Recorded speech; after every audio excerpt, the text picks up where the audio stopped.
दोस्तों 5 जनवरी को जब पीएम नरेंद्र मोदी जी फिरोजपुर के दौरे पर थे, तब कुछ किसान उसी रास्ते में प्रोटेस्ट कर रहे थे, प्रदर्शन कर रहे थे, यानी कि मोदी जी का विरोध कर रहे थे। दोस्तों उसी बीच मोदी जी का काफिला 20 मिनट तक बीच रास्ते में रुका रहा।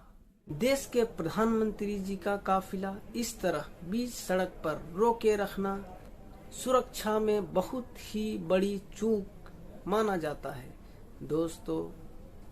लेकिन वहां से जब पीएम नरेंद्र मोदी जी ने अपना काफिला वापस ले लिया, उस दौरे को रद्द कर दिया, उसके बाद जब वो वहां से चले जाते हैं तो एयरपोर्ट पहुंचकर और वो ये कहते हैं, इस तरह का बयान देते हैं कि उन अधिकारियों से कहते हैं कि अपने मुख्यमंत्री से कह देना कि मैं जिंदा वापस लौट आया।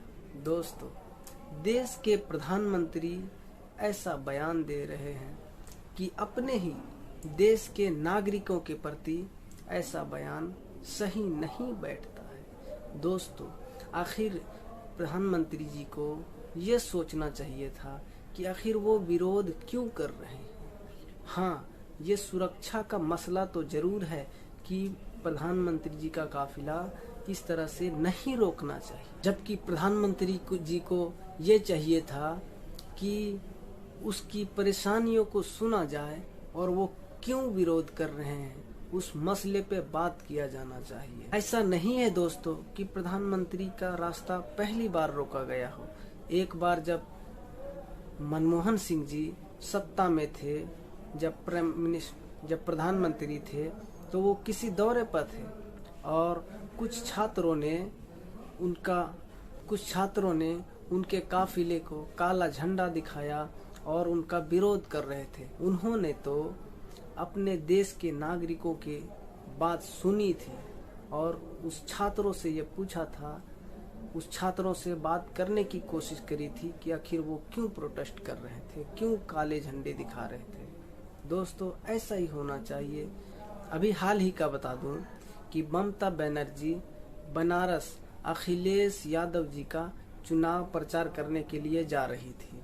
उसके भी काफिले को कुछ लोगों ने रोक लिया।